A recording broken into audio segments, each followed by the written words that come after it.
बुद्धि माने बुद्धि, बलवती माने बलवान होती है, सदा माने हमेशा, यानी बुद्धि हमेशा बलवान बड़ा है। कोई बुद्धिमती नाम की महिला, एक शेर है और एक श्रृगाल है। चलते हैं उसी कहानी का अध्ययन, आ जाओ वीडियो के साथ। यह पाठ बुद्धि बलवती सदा नामक पाठ मूलतः सुख सप्तति नामक कथा ग्रंथ संकलित किया गया है। इस पाठ में वर्णित कथा के माध्यम से बुद्धिमती नामक महिला की बुद्धि कौशल को दिखाया गया है। आपको कहानी यहाँ से लिखनी है, यहाँ इतना कहानी के बारे में बताया गया है। यह पाठ कहाँ से लिया गया है? एक पुस्तक है सुख सप्तति, वहां से लिया गया है। कथा ग्रंथ, उसमें बहुत सारी कथाएं हैं और इस कथा में बुद्धिमती नामक महिला ने बुद्धि के कौशल को दिखाया है, बुद्धि की कुशलता के बारे में बताया। तो चलते हैं पाठ की ओर, पाठ की कहानी की ओर।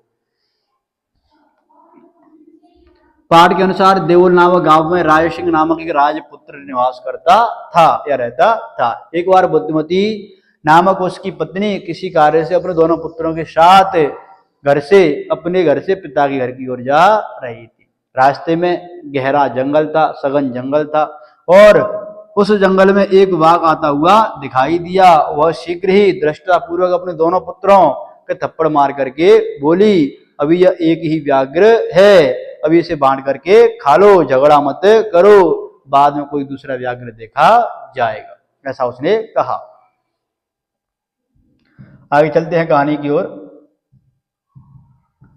यह सुनकर के व्याघ्र उसे व्याघ्र मारी मान करके भयभीत होकर के भाग गया, किंतु वह धूर्त श्रृगाल की बातों में आकर वह उस श्रृगाल को अपने गले में बांध करके पुनः वही जंगल के मार्ग में आ जाता है जहां से बुद्धिमती जा रही है।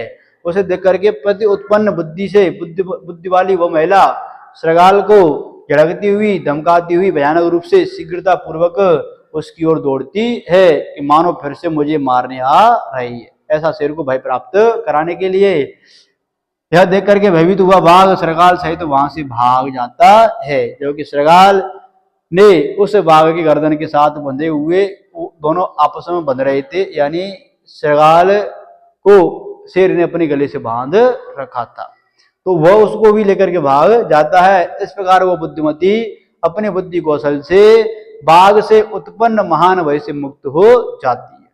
इसलिए सत्य ही कहा जाता है, हमेशा सभी कार्यों में बुद्धि बलवान होती है।